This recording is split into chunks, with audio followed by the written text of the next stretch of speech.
Hello friends, आज का हमारा जो टॉपिक है वो है trends in midwifery and obstetric nursing.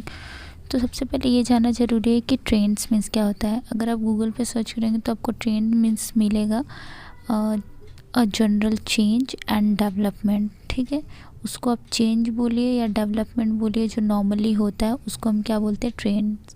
मतलब जो पुराना सिस्टम है वो कैसे काम करता है और फिर वो कैसे कैसे आगे आगे चेंज होता है, उसको हम किस में पढ़ते हैं, ट्रेंड्स में पढ़ते हैं। ओके, तो नंबर 1 है change in social structure, variation in the family welfare.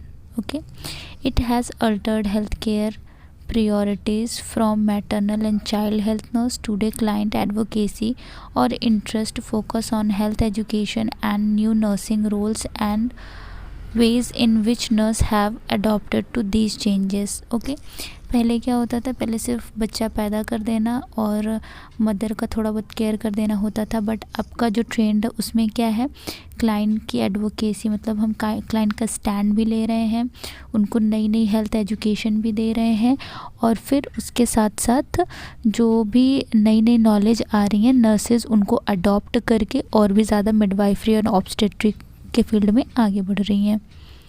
Okay, now second one is cost containment. Cost का मतलब पैसे से है, एक्सपेंस से है। Cost containment refers to system of health care delivery that focus on reducing the cost of health care by closely monitoring the cost of personal use and brands of supplies, length of hospital stays, number of procedures carried out, the number of referral request। Okay, तो इन सारी चीज़ों का क्या मतलब है कि जो cost है उसको धीरे धीरे कम करने की कोशिश की जा रही है। वो किस पे बेस्ड है, जब हम क्लोजली मॉनिटर कर रहे हैं कि किन किन चीज़ों की ज़रूरत है, कम से कम जो चीज़ें जितनी ज़रूरी हैं सिर्फ वो ही यूज़ हो सकें, और कितना कम से कम टाइम हॉस्पिटल में स्टे करना पड़े उसको भी हम मॉनिटर करके कॉस्ट कम कर सकते हैं। फिर जितने कम से कम और नेसेसरी प्रोसीजर्स हों उसको कम करके हम कॉस्ट को कम कर सकते हैं। और ब्रांड्स की सप्लाईज़, जो ब्रांड्स होती हैं वो ज़्यादा पैसे लेती हैं, तो अगर हम उसको कम रेंज में अवेलेबल करा पाते हैं तो उस पर भी हम ध्यान देते हैं। ओके,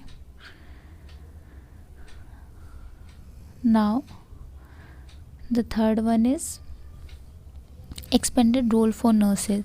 अब रोल, जो नर्सेज उनके रोल में क्या डिफरेंसेस आ रहे हैं, क्या changes, increasing nursing responsibility for assessment and professional judgement and providing expanded role for nurse practitioners such as nurse midwife.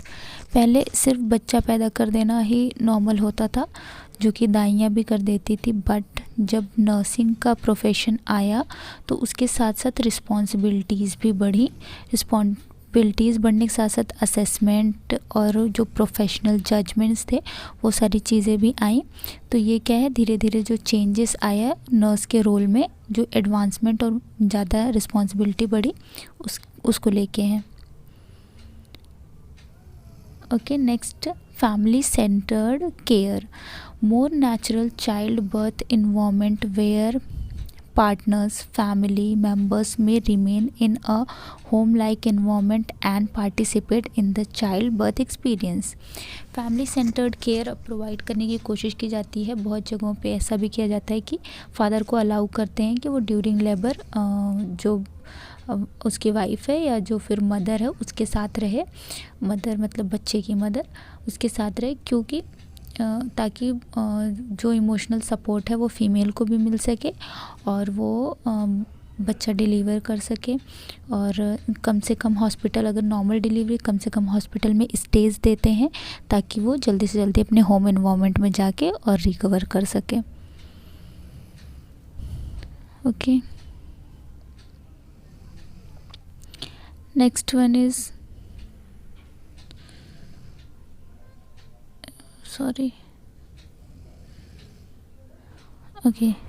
Next one is shortening hospital stage. Okay, कम से कम अभी मैंने बोला कि कम से कम हॉस्पिटल में स्टे करने का किया जाता है कि जो अनकॉम्प्लिकेटेड प्रेगनेंसी होती है उसमें सिर्फ 2 दिन हॉस्पिटल में रोका जाता है, उससे ज़्यादा नहीं रोकते हैं। वो भी दो दिन इसलिए रोका जाता है क्योंकि बहुत ज़्यादा चांसेस होते हैं PPH के, पोस्टपार्टम हैमरेज के, तो उसको मॉनिटर करने के लिए और उन सारी चीज़ों को ध्यान में रखने के लिए हम 2 दिन स्टे कराते हैं फीमेल को नॉर्मल प्रेगनेंसी में uncomplicated.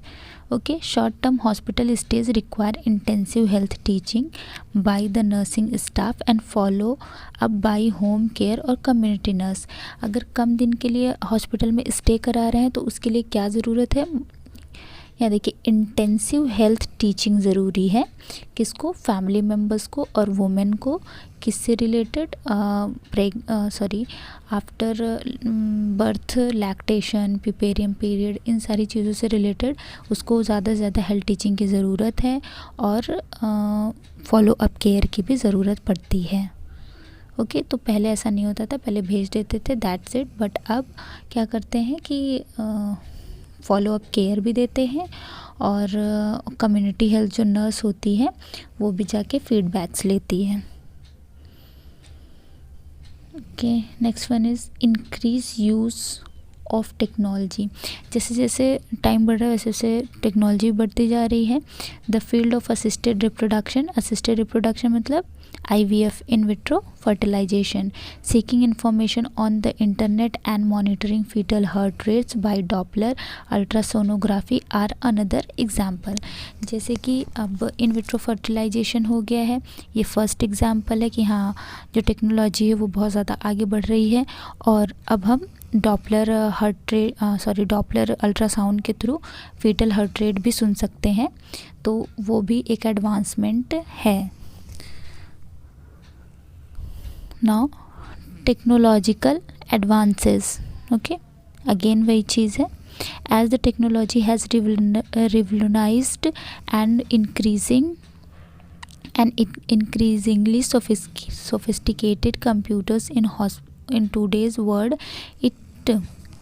today fetal monitoring has progressed from the use of fetoscope।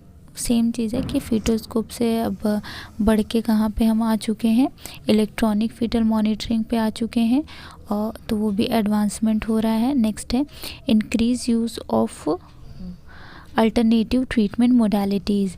There is a growing tendency to consult alternative forms of therapy such as acupuncture and therapeutic touch in addition to traditional